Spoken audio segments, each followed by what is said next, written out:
राजस्थान विधानसभा चुनाव में कांग्रेस को निराशाजनक हार मिली। कांग्रेस 199 में से महज 69 सीटें ही जीत पाई, जबकि उसे करारी शिकस्त देते हुए बीजेपी ने प्रचंड बहुमत के साथ 115 सीटों पर विजय प्राप्त की। हालांकि चुनाव परिणाम से पहले तक कांग्रेस खेमे में खासा जोश था। खुद पूर्व सीएम अशोक गहलोत स्पष्ट बहुमत के साथ जीत का दम भरते देखे गए थे, लेकिन नतीजे घोषित हुए तो कांग्रेस को जो झटका लगा उससे कांग्रेस नेता सदमे में चले गए। कांग्रेस अब राजस्थान में अपनी हार की समीक्षा करेगी, लेकिन संभावित जीत का स्वाद हार के तौर पर चखने वाली कांग्रेस के लिए ये एक बड़ा सबक भी है। दरअसल राजस्थान में कांग्रेस की हार के कुछ बड़े कारण रहे हैं। चलिए आपको बारी बारी से बताते हैं कि ऐसे कौन से 5 बड़े फैक्टर्स हैं जिससे राजस्थान में कांग्रेस को हार झेलनी पड़ी। इसमें सबसे बड़ा फैक्टर पार्टी के दूसरे दिग्गज नेताओं के साथ उनका 36 का आंकड़ा रहा।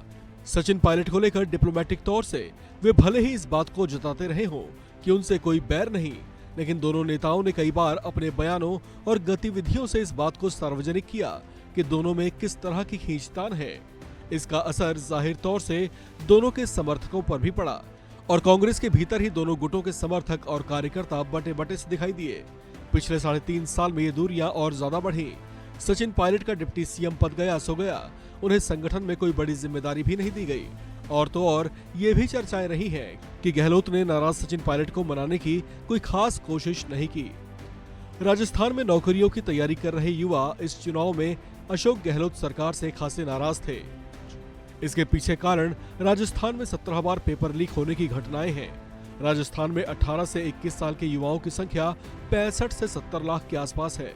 संगठित तौर से देखें तो ये किसी भी सरकार को हिला देने का मादा रखते हैं।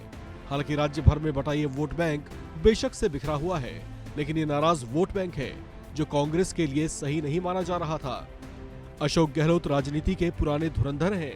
राजस्थान में बागी प्रत्याशियों को वे मनाने की कोशिश करते नहीं दिखे और न ही ऐसी कोई खास चर्चा सामने आई। इसके पीछे कयास ये लगाए जाने लगे थे कि वे खुद चाहते थे कि पार्टी पूर्ण बहुमत से सत्ता में न आए, क्योंकि अगर पूर्ण बहुमत मिला तो सरकार बनाने की चाबी आलाकमान के पास चली जाएगी, जबकि अल्पमत में रहने पर वे अपने राजनीतिक कौशल से जोड़ तोड़कर सरकार खड़ी कर सकते हैं। ऐसे में उनका महत्व और सीएम पद के लिए दावेदारी भी बनी रह सकती थी। हालांकि ये तमाम चर्चाएं मात्र थी और कांग्रेस अब फिलहाल हार चुकी है।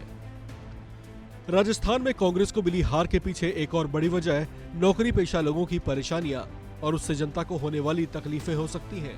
दरअसल राजस्थान में बहुत से पद सालों से खाली पड़े थे, जिन्हें चुनाव के आसपास भरने और वाहवाही लूटने की कोशिश हुई, लेकिन इस पूरे समय के बीच कामकाज प्रभावित होता रहा, जिससे नौकरी पेशा लोगों पर काम का दबाव बढ़ा। तो वहीं पब्लिक सर्विस भी कुछ हद तक प्रभावित होती रही, जिससे गहलोत सरकार के प्रति लोगों में नाराजगी बढ़ती देखी गई थी।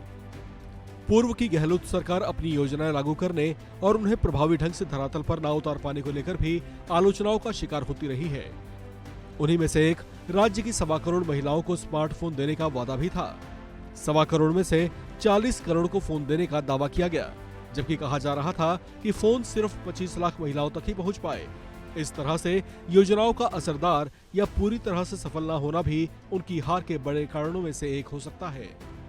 इस खबर में फिलहाल इतना ही। बाकी अपडेट्स के लिए आप बने रहिए वन इंडिया हिंदी के साथ।